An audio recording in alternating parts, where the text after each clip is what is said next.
ইসলামে কিছু রাত অত্যন্ত ফজিলতপূর্ণ ও গুরুত্বপূর্ণ বলে বিবেচিত হয়, তার মধ্যে সর্বোত্তম হল লাইলাতুল কদর বা শবে কদর। এই রাতের গুরুত্ব, মর্যাদা এবং বিশেষত্ব সম্পর্কে আল্লাহ সুবহানাহু ওয়া তাআলা পবিত্র কুরআনের ৯-৭তম সূরা আল কদরে বর্ণনা করেছেন। এই নিবন্ধে আমরা সূরা আল কদরের মাহাত্ম্য, নাজিল হওয়ার প্রেক্ষাপট, ভাষাগত বিশ্লেষণ, ফজিলত, গুরুত্ব ও আমাদের করণীয় সম্পর্কে বিস্তারিত আলোচনা করব। সূরা আল কদরের নাজিল হওয়ার প্রেক্ষাপট, লাইলাতুল কদর ইসলামের ইতিহাসে এক মহিমান্বিত রাত। এ রাতেই প্রথমবারের মতো আল্লাহ সুবহানাহু ওয়া তাআলা বিশ্বনবী হজরত মুহাম্মদ সাল্লাল্লাহু আলাইহি ওয়াসাল্লাম এর ওপর কুরআনের ওহী নাজিল করেন। ৬১০ খ্রিস্টাব্দে রমজান মাসের এক বরকতময় রাতে হেরা গুহায় ধ্যানমগ্ন অবস্থায় রাসূলুল্লাহ সাল্লাল্লাহু আলাইহি ওয়াসাল্লাম এর কাছে জিব্রাইল আলাইহি ওয়াসাল্লাম এসে প্রথম ৫ আয়াত পাঠ করেন। এই রাতের গুরুত্ব এত বেশি যে আল্লাহ তা হাজার মাসের চেয়েও উত্তম বলে ঘোষণা করেছেন।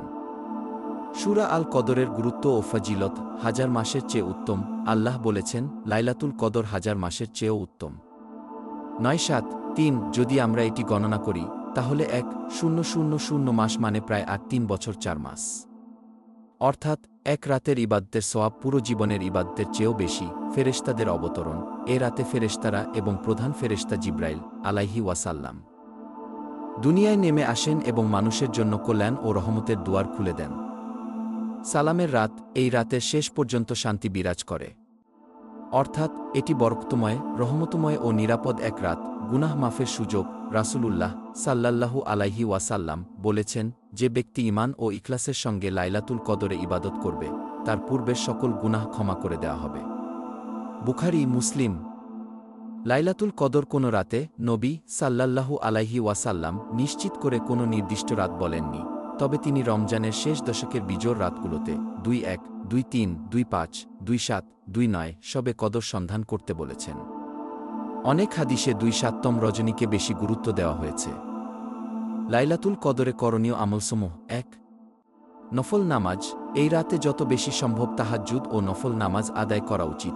২. কুরআন তিলাওয়াত, কুরআন নাজিলের রাতে এর তিলাওয়াত করাই শ্রেষ্ঠ ইবাদত। ৩. দোয়া ও ইস্তেগফার, রাসূলুল্লাহ সাল্লাল্লাহু আলাইহি ওয়াসাল্লাম এই রাতে বেশি বেশি এ দোয়া পড়তে বলেছেন।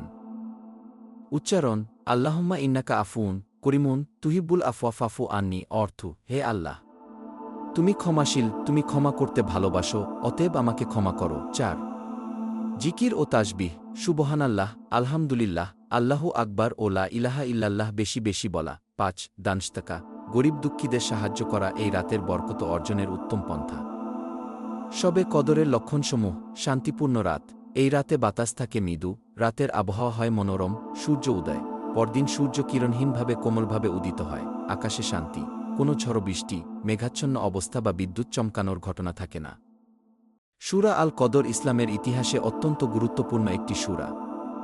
এটি শুধু কুরআন নাজিলের রাতের গুরুত্বই প্রকাশ করে না, বরং মুসলমানদের জন্য এক অপূর্ব সুযোগের বার্তা নিয়ে আসে। এ রাতে ইবাদত করা মানে আর ৩ বছরের বেশি সময়ের ইবাদতের সমান সওয়াব পাওয়া। তাই আমাদের উচিত লাইলাতুল কদর পাওয়ার জন্য রমজানের শেষ দশকে বেশি বেশি ইবাদত, দোয়া ও আত্মশুদ্ধির চেষ্টা করা। আল্লাহ আমাদের সবাইকে এই মহিমান্বিত রাতের বরকত লাভ করার তৌফিক দান করুন। আমিন।